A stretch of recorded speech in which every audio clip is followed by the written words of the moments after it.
Continuamos con el libro del Levítico. El pasaje que leeremos hoy revela con lenguaje ritual y solemne el misterio de un Dios a la vez cercano y terrible, cercano porque habita en medio de su pueblo, terrible porque su santidad no admite la impureza. La nube que cubre el propiciatorio no es solo signo de presencia, sino también de límite. El hombre no puede irrumpir en lo divino sin mediación. La figura de Aarón aparece como puente frágil entre dos abismos, el pecado humano y la santidad divina. Antes de interceder por el pueblo, debe reconocerse pecador. Así la expiación comienza en quien media. La liturgia no es simple ceremonia, sino pedagogía espiritual. Enseña que nadie se presenta ante Dios sin purificación, sin despojarse de sí mismo. El gesto de los dos machos cabríos encierra una profunda teología del mal. Uno es ofrecido, el otro cargado con las culpas. Es enviado al desierto como si el pecado necesitara ser expulsado fuera del ámbito de la comunión. El desierto, lugar de soledad y silencio, se convierte en imagen del olvido de Dios, donde lo impuro es apartado para restaurar la alianza. La sangre repetidamente derramada y esparcida no se entiende aquí como violencia, sino como símbolo de vida entregada. Es la vida la que purifica, la que repara la ruptura invisible entre Dios y su pueblo. Todo el rito proclama que el poder del pecado no es trivial. Exige un acto radical de reconciliación. Así, este texto antiguo se eleva como una arquitectura sagrada donde cada gesto habla, el hombre necesita ser reconciliado y Dios en su misterio provee el camino. Primera lectura del libro del Levítico. En aquellos días el Señor mandó a Moisés: di a tu hermano Aarón que no entre en cualquier fecha en el santuario detrás del velo, ante el propiciatorio que cubre el arca. Así no morirá, porque yo me muestro en una nube sobre el propiciatorio. Estas son las condiciones para que pueda entrar Aarón en el santuario: con un novillo para el sacrificio expiatorio y un carnero para el holocausto. Se vestirá la túnica sagrada de lino, se cubrirá con calzones de lino, se ceñirá una banda de lino y se pondrá un turbante de lino. Sus vestiduras sagradas las vestirá después de haberse bañado. Además, recibirá de la asamblea de los hijos de Israel 2 machos cabríos para el sacrificio expiatorio y un carnero para el holocausto. Aarón ofrecerá su novillo expiatorio y hará la expiación por sí mismo y por su casa. Después tomará los 2 machos cabríos y los presentará ante el Señor a la entrada de la tienda del encuentro. Sorteará los 2 machos cabríos, uno para el Señor y otro para Azazel. Tomará el que haya tocado en suerte al Señor y lo ofrecerá en sacrificio expiatorio. El que haya tocado en suerte a Azazel lo presentará vivo ante el Señor, hará la expiación por él y después lo mandará al desierto, a Azazel. Aarón ofrecerá su novillo expiatorio y hará la expiación por sí mismo y por su familia, y lo degollará. Tomará del altar que está ante el Señor un incienso lleno de brasas y 2 puñados de incienso aromático en polvo y lo introducirá detrás del velo. Pondrá incienso sobre las brasas ante el Señor para que el humo del incienso oculte el propiciatorio que está sobre el testimonio y así no morirá. Después tomará sangre del novillo y salpicará con el dedo el propiciatorio hacia oriente. Después, ante el propiciatorio, hará 7 aspersiones de sangre con el dedo. Degollará al macho cabrío, víctima expiatoria, presentado por el pueblo. Llevará su sangre detrás del velo, igual que ha hecho con la sangre del novillo. La salpicará sobre el propiciatorio y delante de él. Así hará la expiación por el santuario, por todas las impurezas y delitos de los hijos de Israel, por todos sus pecados.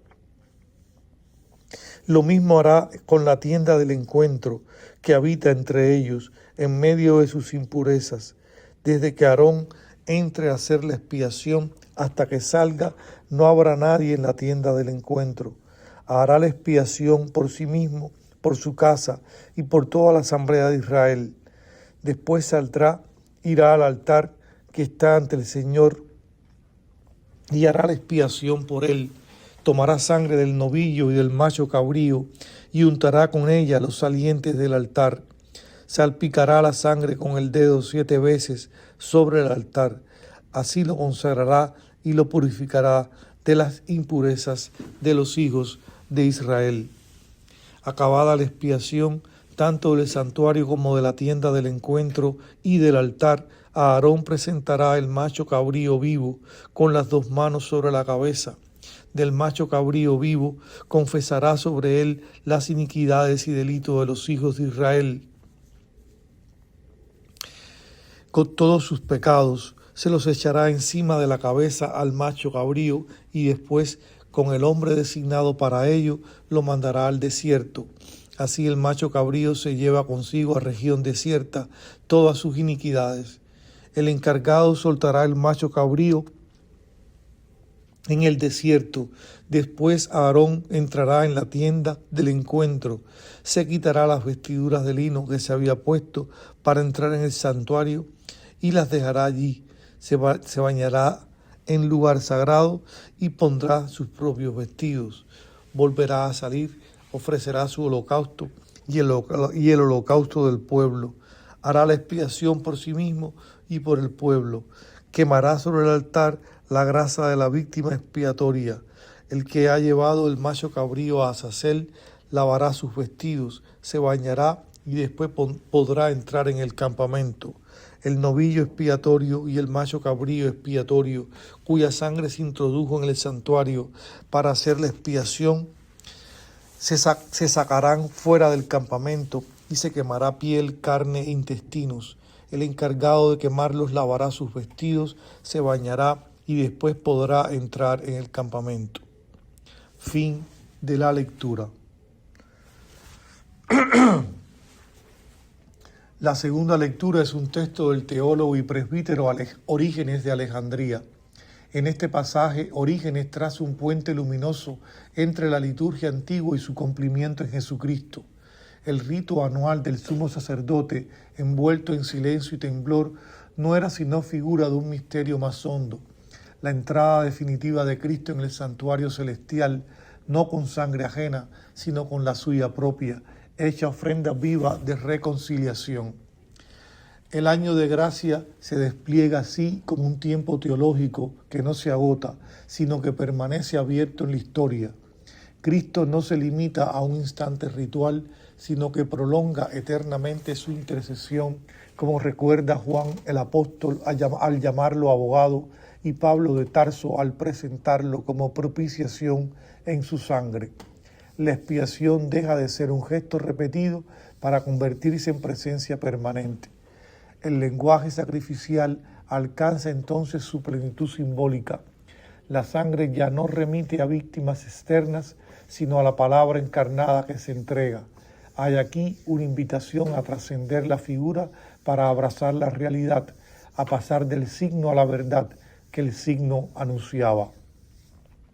Particularmente sugerente la imagen del Oriente. No es solo una dirección geográfica, sino una orientación espiritual. Desde allí nace la luz, desde allí viene el Oriente, figura de Cristo como aurora que disipa las tinieblas.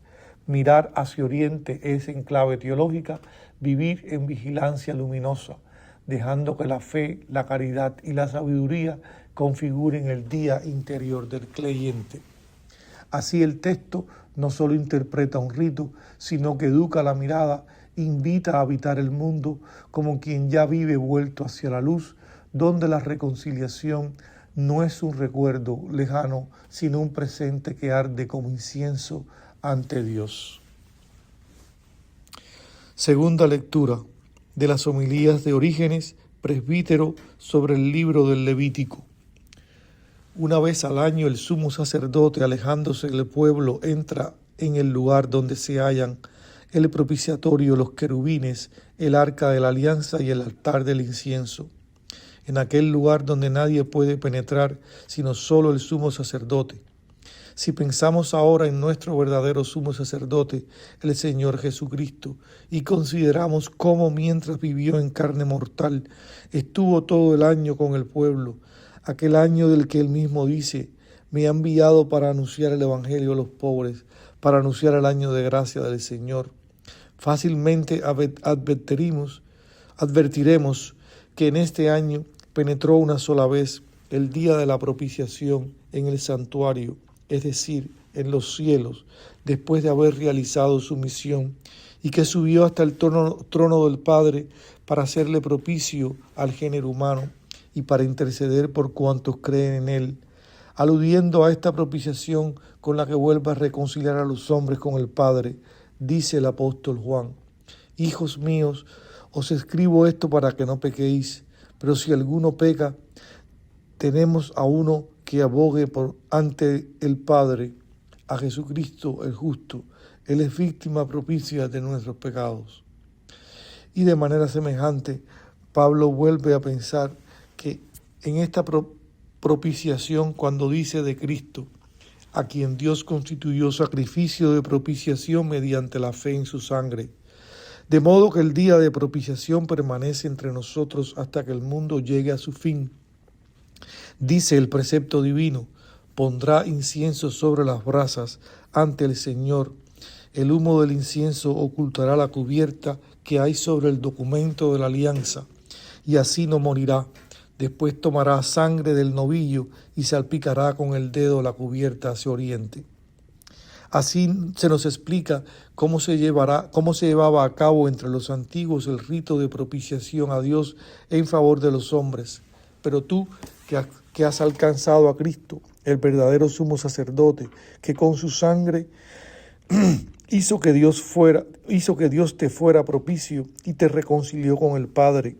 No te detengas en la sangre física, piensa más bien en la sangre del Verbo y óyele al mismo decirte: esta es mi sangre derramada por vosotros para el perdón de los pecados.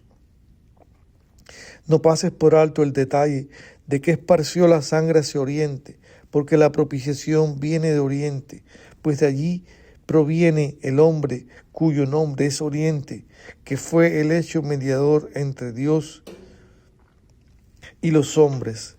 Esto te está invitando a mirar siempre hacia Oriente, de donde brota para ti el sol de justicia, de donde nace siempre para ti la luz del día, para que no andes nunca en tinieblas, ni en ellas aquel día supremo te sorprenda, que no sea la noche y el espesor de la ignorancia te abrumen, sino que por el contrario te muevas siempre en el resplandor del conocimiento, tengas siempre en tu poder el día de la fe y no pierdas nunca la lumbre de la caridad y de la paz. Fin de la segunda lectura. Oración propuesta para la beatificación del Padre Arrupe. Dios Padre bueno, que en el bautismo has revestido de Cristo a tu siervo Pedro Arrupe y lo llamaste a su seguimiento en suma pobreza espiritual en la compañía de Jesús, escucha benigno nuestra oración. Él se entregó a ti plenamente como misionero y guía de sus hermanos, tanto en la salud como en la enfermedad. Movido por el Espíritu Santo lo has puesto al servicio de la fe, convirtiéndolo en maestro de discernimiento y dócil servidor de la justicia del reino. Con confianza te rogamos que a imitación de Jesucristo, pobre y humilde, a quien amó entrañablemente, el Padre Arrupe pueda ser reconocido como modelo de vida evangélica y testigo de cómo ser profetas en el mundo, animándonos a ser en toda cultura hombres y mujeres para los demás. Por su intercesión y para tu mayor gloria, te pido ahora esta gracia particular.